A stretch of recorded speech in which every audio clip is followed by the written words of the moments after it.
Hello, my name is Amy Candelora and I'm here to explore the Benchmark Assessment Kit number 2. This kit is intended for grades 3 through 8, levels L through Z. So the first thing you do when you get your kit is obviously open up and make sure you have all of your materials. So in this kit, there you have red folders, and there are 15 fiction and 15 nonfiction books. So there's a fiction and nonfiction for each level. So for example, at level L, we have the fiction story is Ernie Learns, and the nonfiction is Hang On Baby Monkey. So you just want to go through, again, get familiar with your books, because when you're reading with them, you'll only read portions of these stories aloud with your students, and then they will be reading independently, but you have to know them well because you have to be able to have the comprehension conversation with them at the end.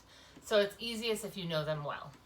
This is the level T, so the nonfiction is Why Do Wolves Howl, and Get a Horse is the fiction T story. And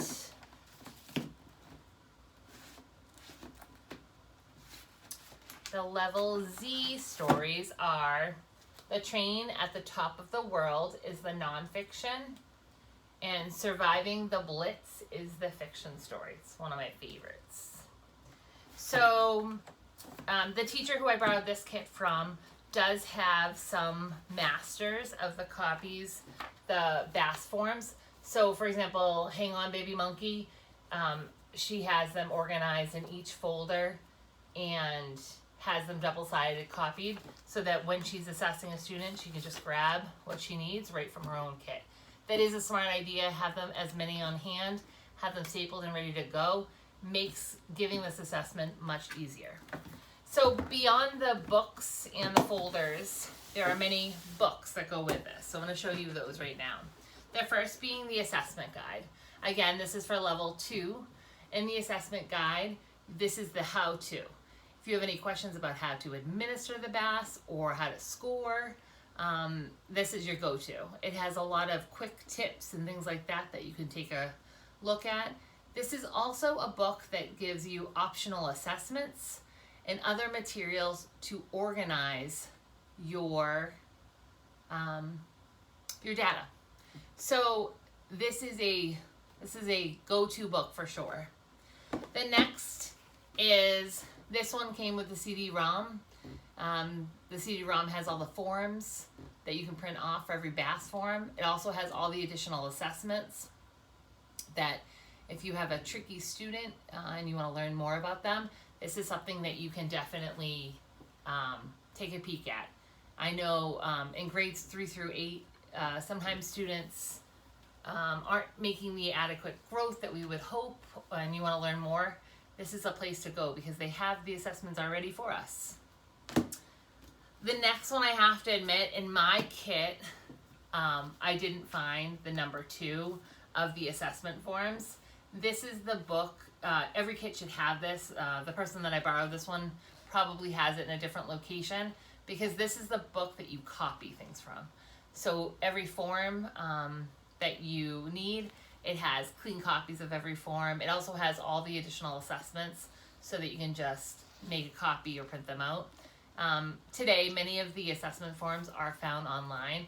Someone has scanned them in, so often I just Google the name of the book, the level, and BAS form, and it can come up. But that does take work, so you can also just grab your assessment forms book. I find this the most helpful. Next is the student form, and this is where we find the additional assessments for our students. So in this, it has level word lists, high frequency words, phonogram word lists, vowel cluster word lists, and word feature lists. So if, for example, this is a word list, this is word list 5. So if you're wondering, students able to decode or read multisyllabic words, you could do the word list and see where they need to practice more. And last but never least is the continuum. So again, this is for grades 3 through 8. This is your bridge. It kind of links the assessment data to instruction. So this, you can find a ton of information for how do you implement guided reading using the BAS data, how do you set goals for your students, and make measurable outcomes. This is a huge resource. I know at Witchcraft Heights we have purchased the new ones. I think a lot of schools have. This is the updated version of the Continuum. In this book, it is so easy to find what word work, what guided reading lessons I might need to do for a student at a certain level. It just has a lot of information for us. You'll see another video about the Continuum later, but this is a huge resource once you finish administering the BAS for what do you do with it now. So take a look at this. I also noticed that the teacher here had one of the folders. So this is one of the benchmark assessment folders that Fontes Pinnell makes. Most schools do use these. This is where you would keep all of their BAS data for the year, but also you might have their kindergarten or the first grade data in here as well if you're a second grade teacher. It's just a way to monitor the students. And also inside it has all the titles of all the books that the benchmark assessment system uses, so that we know that if the first grade teacher used, for example, I don't know, More Than a Pet, then maybe in second grade we would start with the fiction version of the J text so that we're not repeating books. So again, just a resource that you might find in your BAS kit. I hope this video helped you explore the benchmark assessment system, and I know that when you first get into your classroom, the benchmark assessment system might be something that you find there. Just make sure you have all the materials in it. If you don't, please reach out to your literacy coach or a reading specialist at your school. They may have extras that they can lend you or give you so that you can utilize. Have a great day.